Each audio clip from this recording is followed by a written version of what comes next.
Meus melhores cumprimentos. Começamos mais uma gravação da série Claves Notariais Registrais. Gravação porque, como eu já tenho dito, vamos vivendo alguns problemas sistêmicos aqui na minha região, de tal sorte que ao final da tarde é comum que caia o sinal pelo excesso de gente entrando, acessando a internet. Mas vamos ver se isso se resolve, porque eu prefiro que as aulas sejam dadas ao vivo. Já não basta que sejam virtuais e não presenciais, ainda gravada, torna mais distante o contato, que me parece muito bom, entre a audiência, chamemos assim, de alunos, e quem ministra, quem faz as exposições aqui dessas nossas pequenas aulas. Meus cumprimentos também à NOREG do Paraná e à Academia Paranaense de Direito Notarial e Registral, agradecendo o apoio que concedem ambas essas entidades a esta série Claves Notariais Registrais. Em particular, quero saudar a professora Mariana Pozzenato Martins, que além de confreira na academia mencionada, é também presidente da NOREG Paranaense. E estendo essa saudação à doutora Mônica Dalla Vecchia, que é a coordenadora acadêmica da NOREG Paranaense. Nós estamos tratando das fontes do direito notarial e registral.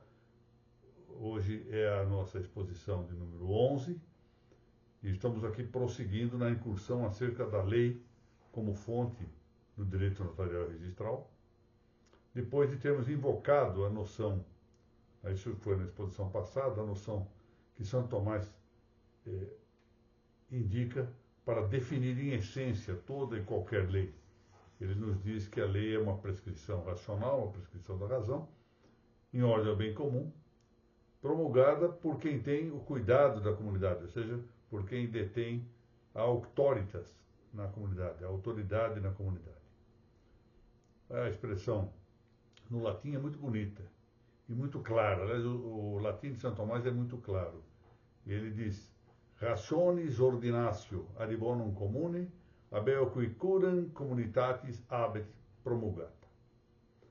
Isso que eu acabei de ler, não é? Em português. Acabei de dizer em português. Prescrição da razão em ordem ao bem comum, promulgada por aquele que tem o cuidado da comunidade. Então, depois disso, o que nós fizemos na exposição passada foi um excurso acerca da estrutura da Suma de Teologia, da qual suma recolhemos essa definição de lei, prometendo concluir essa digressão com uma referência à forma como se dispõe um artigo dessa suma. Um artigo na Suma de Teologia, tal no modelo adotado por Santo Tomás nessa sua obra, em outras de suas obras, constitui uma unidade em que se divide uma questão. Por sua vez, a questão é uma unidade próxima de uma parte da suma, e a própria suma divide-se em três partes. Enfim, a suma divide-se em três partes, cada parte se divide em questões, cada questão se divide em unidades, que se chamam artigos, e esses artigos, portanto, que também possuem a sua subdivisão, como veremos, possuem a sua estrutura, constituem a derradeira unidade em que se divide a suma. Pode-se dizer isto. A estrutura de um artigo é, com raras exceções, composta, primeiramente, de um título. Esse título indica o tema de que se trata. Então, quem vai lá na Suma Teológica, apanha a suma, vai verificar lá um título para o assunto que vai ser objeto da análise. Por exemplo, no nosso caso, podemos mencionar aqui: se a promulgação é da essência da lei. Isso é lá como uma espécie de um título para que depois o artigo se desenvolva. Depois desse título, segue uma referência interessante que é conhecida pela expressão latina. Em português, essa referência significa parece que. Parece que. Parece que em latim significa videtur quod. Videtur quod. Videtur quod, em que Santo Tomás antecipa, sob o modo de um escólio, as dificuldades ou os problemas opostos à conclusão a que pretende chegar afinal. Ou seja, ele examina exatamente dificuldades que podem ser opostas a ele, e às vezes são dificuldades até que de algum modo já foram antecipadas por alguns autores, ou quando não, ele cria. Ele vai indicando essas dificuldades, antecipando-se a eventuais objeções. É muito interessante que nós saibamos distinguir bem a estrutura de um artigo, porque já houve situações em que alguns ingressam no exame da Suma Teológica sem o devido cuidado e retiram dessa parte do Videtur Quod algo que atribuem ao entendimento de São Tomás, quando é exatamente o contrário. Ele aí aponta as dificuldades que ele vai vencer. Ele aí aponta as posições opostas àquilo que ele vai concluir. Portanto, o Videtur Quod não é o local exato para saber o que São Tomás pensa. Talvez seja o lugar exato para saber o que ele não pensa. Então, por exemplo, né, tratando mesmo desse artigo em que se refere a se a promulgação é da razão da lei, nós vamos encontrar um Videtur Quod, ou seja, um parece que, indicando isto. Parece que a promulgação não é da essência da lei. Quando ele diz isso no Videtur Quod, é porque ele vai concluir. Quase sempre, há raríssimas exceções, quase sempre, exatamente o contraditório dessa afirmação. Então ele diz, parece que a promulgação não é a essência da lei, porque ele vai exatamente concluir que a promulgação é da essência da lei. No Videtur Quod, o que ele faz é apetrechar de argumentos contrários à sua tese, para antecipadamente defender o seu entendimento. Terceira parte do artigo é a listagem exatamente das objeções próprias do Videtur Quod. Pode-se dizer que integra com o Videtur Quod um só conjunto de partes. Eu preferi aqui dividir para ficar mais claro. Então, temos lá o título, depois o Videtur Quod, em que está indicada a suma das objeções, em seguida vem a lista das objeções. Depois, em continuidade, que é quase sempre presente, pode-se dizer que são raríssimas as situações em que isso não se apresenta, São Tomás indica o chamado sede contra. O que quer dizer sede contra em latim? Sede contra quer dizer mas em contrário, todavia em contrário. Significa que depois de ter dito o Videtur Quod e ali indicado uma posição, ele mais em contrário a isto, em contrário a o que está indicado no Videtur Quod, então ele arrola nesta parte as autoridades que se opõem ao conteúdo das aludidas objeções, indicando seus posicionamentos em suma. Depois de basear-se nessas autoridades, que é a quarta parte, que integra o sede e contra, o artigo segue com a parte realmente mais relevante que se apresenta para enfim, enfrentar a questão ou o assunto que está sendo objeto do artigo. É a chamada parte do respondeu, ou solução. Respondeu. Essa é a passagem, digamos, cumieira do artigo. O lugar em que São Tomás melhor expõe seu entendimento acerca do tema discutido. E, finalmente, segue a última parte, que é a resposta pontual a cada uma das objeções que ele havia antecipado lá na lista de objeções que seguiram o Videtur Quod. Eu acho que há soluções magníficas exatamente nessas respostas pontuais.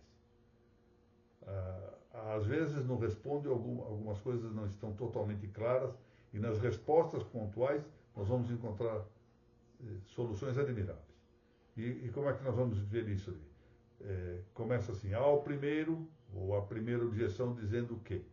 Em latim, ad primum dicendum quod, ad secundum dicendum quod, etc. Ou seja, a primeira objeção dizendo o quê? A segunda objeção dizendo o quê? Então ele vai respondendo uma a uma as objeções que ele havia antecipado logo naquela lista que seguida ao Videtur Quod.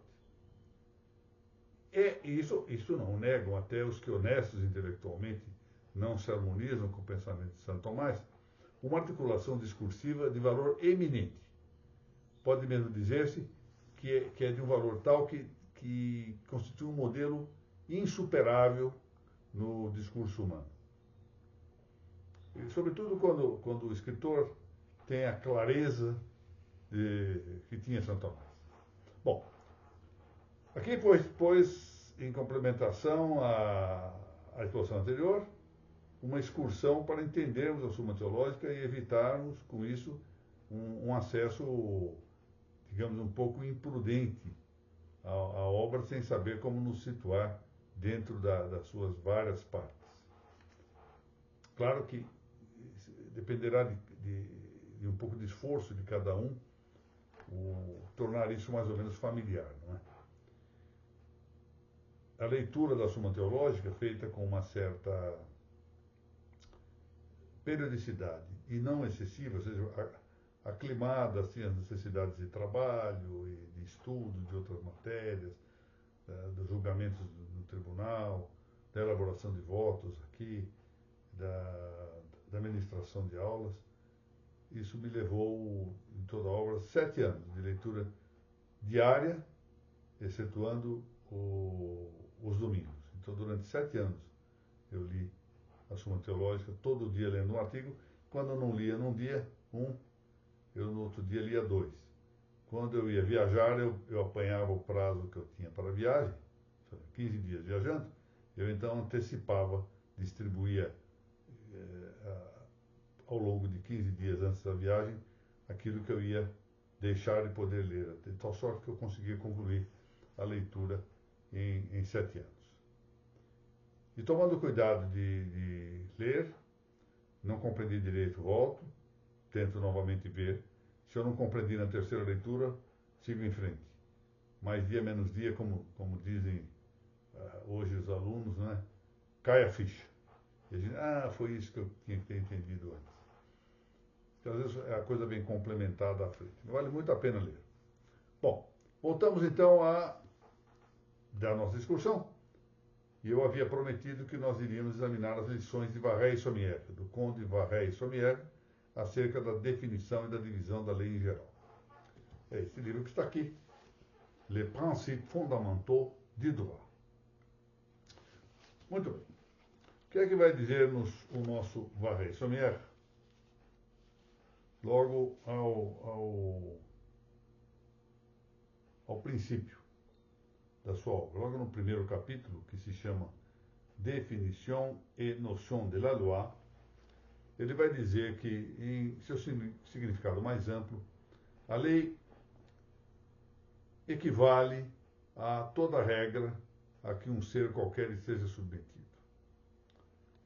La loi est toute règle à laquelle un être quelconque est assujetti.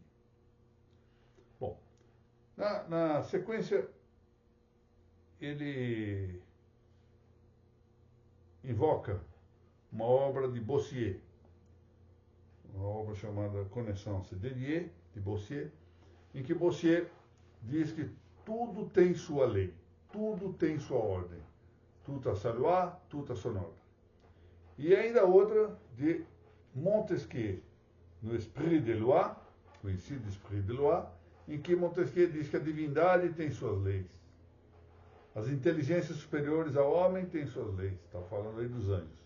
Os animais, inferiores aos homens, pois, têm suas leis. O homem tem suas leis. Completemos nós. Os vegetais têm suas leis. Os minerais têm suas leis. E depois, por fim, o nosso Varret e Sommières reporta-se a um ensinamento de Francisco Soares, o jesuíta Francisco Soares, integrante da chamada Segunda Escolástica Hispânica, no sentido de que há leis da linguagem, há leis da arte, há leis da indústria. Todas as ciências têm por objeto o estudo das leis. Muito bem.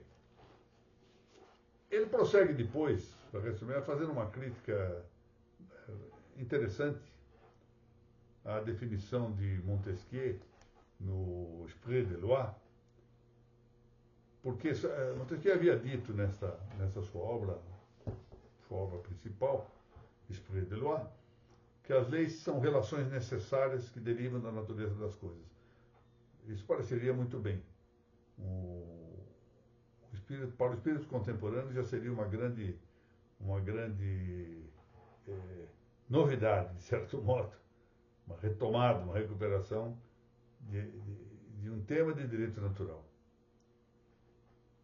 Mas Weierstrass vai mais ao largo dessa questão e observa que a fórmula de Montesquieu, embora seja profunda, não é bastante clara.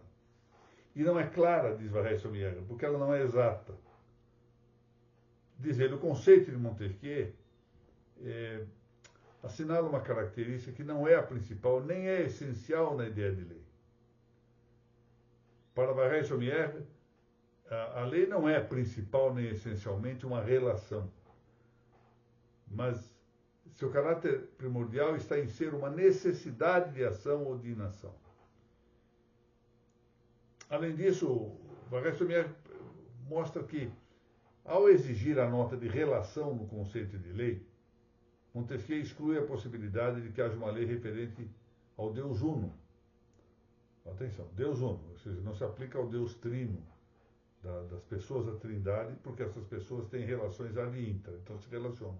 Mas não poderia haver uma lei referente ao Deus Uno se trata de relação. Então, diz ele, no fundo, a definição de Montesquieu se aplica razoavelmente bem para o que diz respeito às leis humanas, mas porque trata exatamente das relações humanas, na ordem natural, na ordem social em que vive o homem, mas ela não se aplica muito bem exatamente ao tema de referir-se a todas as possibilidades legislativas. Ao afirmar, por outro lado, que todas as leis são necessárias, Montesquieu talvez tenha sido excessivo na sua observação. Porque se as leis do mundo material e do mundo moral são necessárias, elas são assim exatamente porque foram ditadas para esse mundo material e do mundo moral, criadas para isso sem intervenção do homem, já diversamente não se pode dizer que essas leis sejam necessárias quando elas forem as chamadas leis positivas, ou seja, as leis positivas humanas, as leis humanas, porque essas são contingentes sabidamente. Bom, nós vamos prosseguir nessa análise e vamos deixar um pouco essa parte que é um tanto mais abstrata, não é? E não é usual que nós façamos esse tipo de avanço nas questões até chegar ao